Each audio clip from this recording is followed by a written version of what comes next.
دنیا میں آنے کے بعد اگر انسان کی محنت کا رخ صحیح ہو تو بہت تھوڑی محنت پر اس کو وہ سب کچھ مل جاتا ہے جس کی وہ تمنا کرتا ہے، اور اگر محنت کا رخ غلط ہو تو بہت محنت کرے گا، بہت تھوڑا ملے گا۔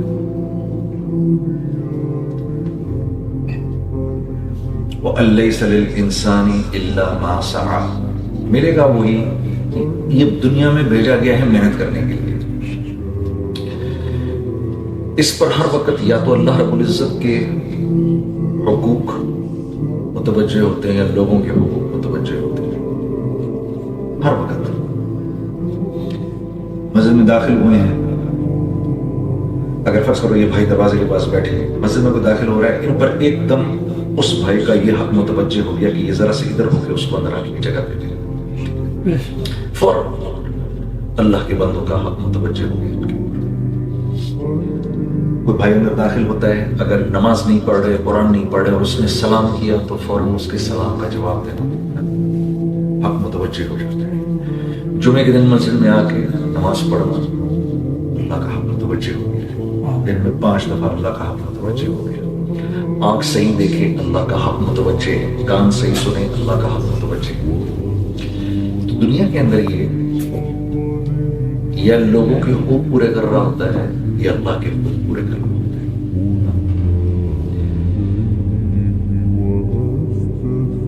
اگر اس کی محنت کا رخ صحیح ہے، اگر اس کی محنت صحیح ہے، اور محنت کا رخ صحیح ہونے کا مطلب کیا ہے؟ جو انبیاء علیہ السلام جیسے بتا کر گئے ہیں ویسی یہ زندگی گزار رہا ہے، تو اس کی محنت کا رخ صحیح ہے۔ اب اس کے تھوڑے عمل پر اس کو وہ سب کچھ مل جائے گا جس کی یہ تمنا کرتا ہے، زیادہ نہیں کرنا پڑے گا اس کو۔ آپ صلی اللہ علیہ وسلم صحابہ کرام کے ساتھ بیٹھے تھے، آپ نے فرمایا ابھی ایک اندر جنتی داخل ہونے والا ہے۔ سارے صحابہ کرام میں بڑے بڑے مہاجرین و انصار بیٹھے ہوئے، سب ایسے متوجہ ہوئے، دیکھا ایک انصاری صحابی اندر داخل ہوئے ہیں، وضو کا پانی جسم سے ظاہر ہے، ہاتھ میں جوتیاں ہیں، کیسے کوئی جانتا بھی نہیں ان کو کوئی خاص لوگ۔ وہ اندر آئے، جوتیاں رکھی، اپنی تحیۃ المسجد پڑھی، آ کر بیٹھ گئے۔ سب ان کو دیکھ رہے ہیں، یہ تو کوئی ایسا۔ اگلے دن پھر یہ ہوا، آپ نے فرمایا جنتی داخل ہو رہے ہیں مسجد، پھر سارے حیران ہو گئے، 3 دفعہ ایسے۔ تو انہی صحابہ کرام میں سیدنا عمر بن العاص کے بیٹے بھی تھے عبداللہ۔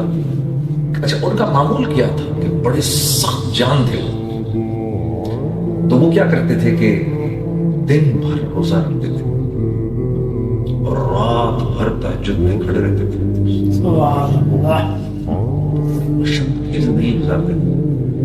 تو انہیں خیال آیا کہ اللہ کے نبی نے یہ بشارت تو مجھے نہیں دی، واللہ عالم یہ کیا کرتے ہوں گے ایسا بھی۔ تو جب یہ تیسری دفعہ مسجد سے باہر نکلے تو ان کے پیچھے باہر نکل گئے اور کہا کہ چچا جان جائیں، ابا سے تھوڑی سی ناراضگی ہو گئی ہے، گھر چھوڑا دو، اگر آپ کی اجازت ہو تو میں آپ کے گھر رہ لوں۔ ہاں ہاں بیٹا آؤ، آ جاؤ، لے کے گئے۔ تو لے گئے، رات کو جب سوئے تو عبداللہ جب سوئے تو کمبل کو ہلکا سا سرکا کے دیکھا تو وہ بزرگوار جو تھے انہوں نے رات کو جو سونے کی دعا ہوتی ہے وہ پڑھی اور سو گئے۔ تو صبح کو اور پوری رات گزار دی، یہاں تک کہ اذانیں ہوئی اور اذانوں پر اٹھے، ایسی تہجد بھی نہیں پڑھی۔ بڑے حیران ہوئے، کہا کہ اف، ان کا حضرت کا تو کوئی بہت دن میں کوئی ایسا خاص عمل ہوگا، دن میں بھی ساتھ رہے، دن میں کوئی، اگلے دن پھر یہی ہوا۔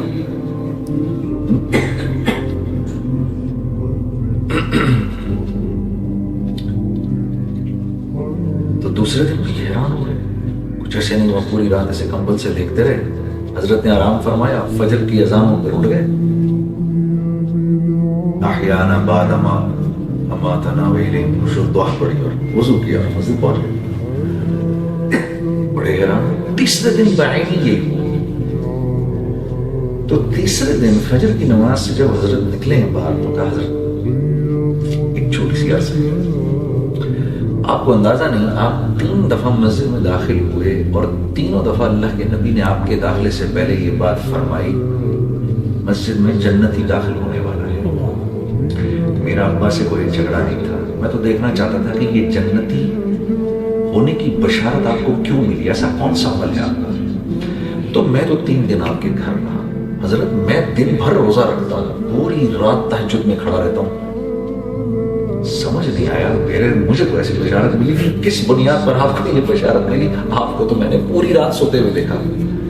تو وہ حضرت بھی حیران ہو گیا، مسکرائے، کہا ہاں بیٹا ایسا تو کوئی عمل نہیں میرے پاس. کہا ہاں کوئی بات ہوگی، پتہ نہیں کیا بات ہے. یہ کہہ کے جانے لگے سیدنا عبداللہ. تو ان بزرگ صحابی نے کہا بیٹا ادھر آپ بات سنو، ادھر ایک عمل میرے پاس ایسا ہے جس سے میں اللہ سے بہت بڑا حسن ظن رکھتا ہوں،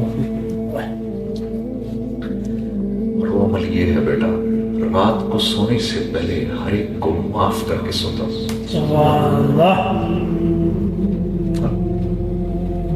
صحیح محنت کا رخ تو ان کے منہ سے ایک دم بے ساختہ نکلا، اللہ اکبر کا. حضرت بس یہی وہ عمل ہے آپ کا، یہی وہ عمل ہے کہ یہ ہم نہیں کر سکتے یا ہم نہ کر سکے اب تک. تو میں نے عرض کی نا کہ اگر محنت کا رخ صحیح ہے، یوسف صاحب کی بات آپ سے عرض کروں کہ اگر محنت کا رخ صحیح ہے تو بہت تھوڑا ہی کرنا پڑے گا، زیادہ نہیں کرنا پڑے گا. مجھے یاد ہے شروع کے دنوں میں مولوی ترجمانی صاحب نے ایک دفعہ مجھے یہ بات کی تھی، وہ مجھے آج تک یاد ہے. فرمانے لگے نبی کریم صلی اللہ علیہ وسلم کی نماز اتنی زیادہ نہیں تھی. فجر کی 2 سنتیں 2 فرض اشراق پڑھا کرتے تھے، چاشت کبھی پڑھتے تھے کبھی نہیں پڑھتے تھے. ظہر کی 4 سنت 4 فرض 2 سنت پڑھی، اس کے بعد نفل کبھی پڑھے کبھی نہیں پڑھے. عصر کی سنتیں کبھی پڑھی کبھی نہیں پڑھی. لیکن ایک بشارت مجھے یاد آ رہی ہے کہ آپ نے فرمایا جس کو جو عصر کی سنتیں پڑھے اللہ اس پر رحم کرے. یا یہ غالباً اس طرح ہے کہ جو عصر کی سنتیں پڑھتا ہے اللہ اس پر رحم کرتا ہے.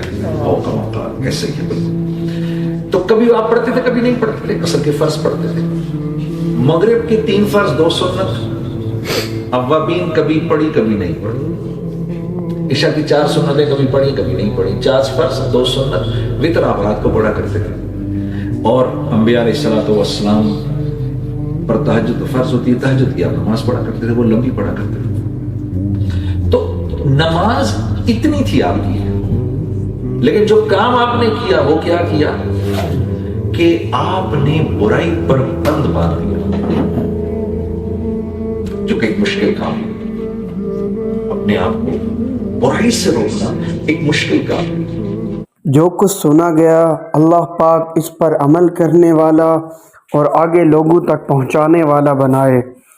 مزید اصلاحی بیانات کے لیے ہمارا یوٹیوب چینل بیوٹیفل بیان JJ کو سبسکرائب کریں اور ویڈیو کو لائک کریں. جزاک اللہ خیر.